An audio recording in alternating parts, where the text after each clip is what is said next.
Yeah, I think I timed that nice. I'm excited today, yo. Doing a NBA vlog. What are teams I'm excited about? Part two. Part one got cut short, unfortunately. My grooving of this Curtis Mayfield right here too. It's a good night here tonight. So, but unfortunately, my part one got cut a little short because my freaking camera died. Let's say that's about Oladipo.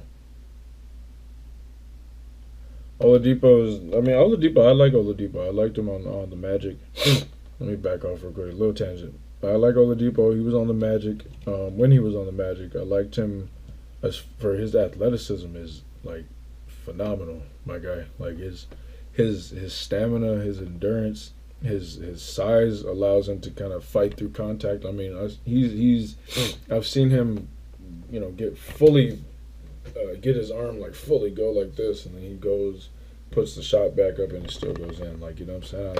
Once he finds that groove and that rhythm, like he's gonna be good. But then again, at the same time, I mean, he's been a streaky scorer from my memory, and even when he was on the Magic, but he's in the clutch situations, he's a good addition.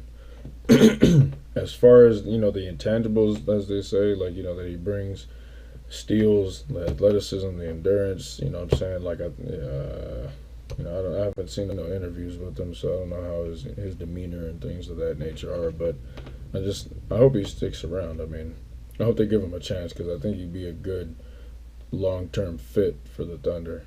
Him and Westbrook together, or just a great dynamic backcourt, which is something that they didn't necessarily have when Robertson was in the backcourt because Robertson wasn't much of a scoring threat.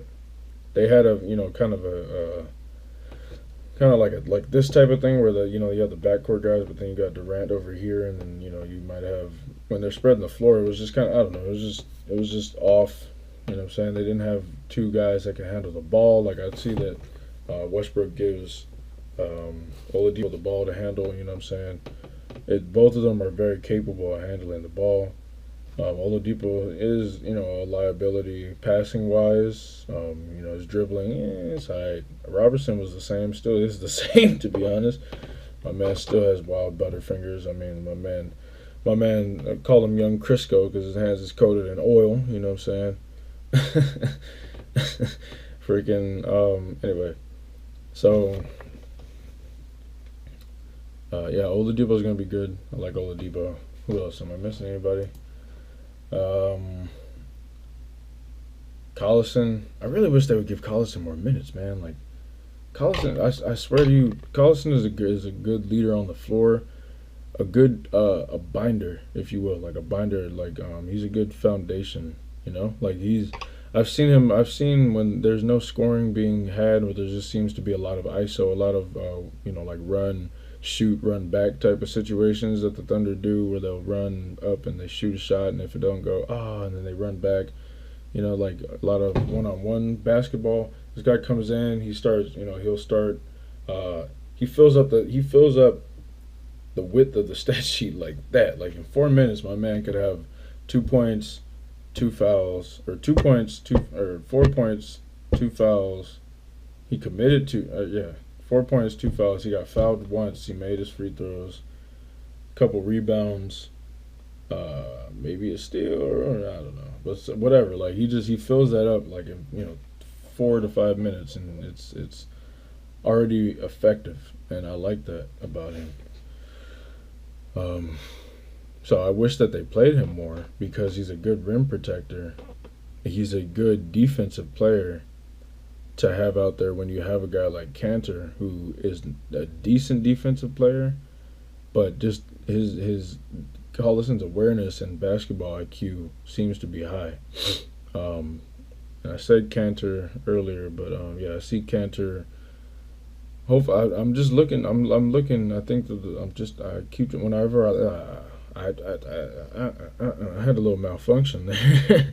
Whenever I see these guys play, I'm like, there has to be something that some intangible that is going to, once they figure it out, it's going to allow them to like pop open and just they're gonna catch steam and they're not gonna be able to be stopped. You know, there's something there, just like the Clippers. There's something there that's blocking them, and I can't tell what it is. But I think they need three legitimate scoring options, and Cantor could be that guy. It's just they can't really leave him out there too long because he is a liability next to the rim. I mean, he gets destroyed by the bigger dudes. But the thing is, though, I think that's easier for him to learn or to train and get a little bigger. I mean, my man's still young. Train and get a little bigger as opposed to a guy like a Robertson who has to learn how to shoot. You know what I'm saying? He's already defensively oriented. He just has to learn how to shoot. And, it doesn't seem to be working on it too much. I mean, I won't say that, but he needs more work. So anyway, Sabonis, I forgot Sabonis. Sabonis is looking good. Sabonis is looking really good. Sabonis could be that third freaking scoring option. Only problem is he's committing a lot of stupid and silly fouls. A lot of them. But, I mean, it's rookie mistakes. And that is a plus side because once he gets over those rookie mistakes, they'll travel here, committing 3, 4, 5 fouls a game, which is a little ridiculous. Once he gets over that, he's decent. His 3-point shooting is decent. He has a decent skill set and real above decent, I guess. He has an above average skill set, scoring from multiple places on the floor, scoring with ease. He has good size, running off of the freaking good size, good stocky size. I just read he was 6'11". God, I didn't know he was 6'11". He doesn't move like he's 6'11". He moves like he's smaller. He has good size. He has ability to stand to be a stretch four. You know what I'm saying? Stand out, pop out and shoot the three, run the pick and roll, finish at the rim, all that type of stuff. So he's good. I think I got everybody. Houston. Oh, I forgot Josh Houston.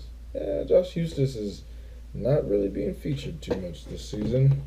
And my man sure does look sour on the sidelines, man. He looks super sour on the sidelines. Like, he just could not be more aloof on the sideline.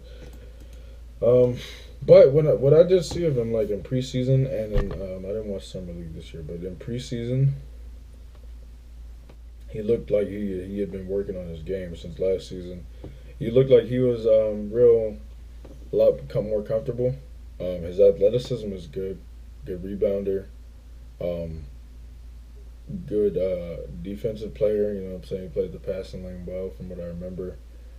He's decent scoring wise.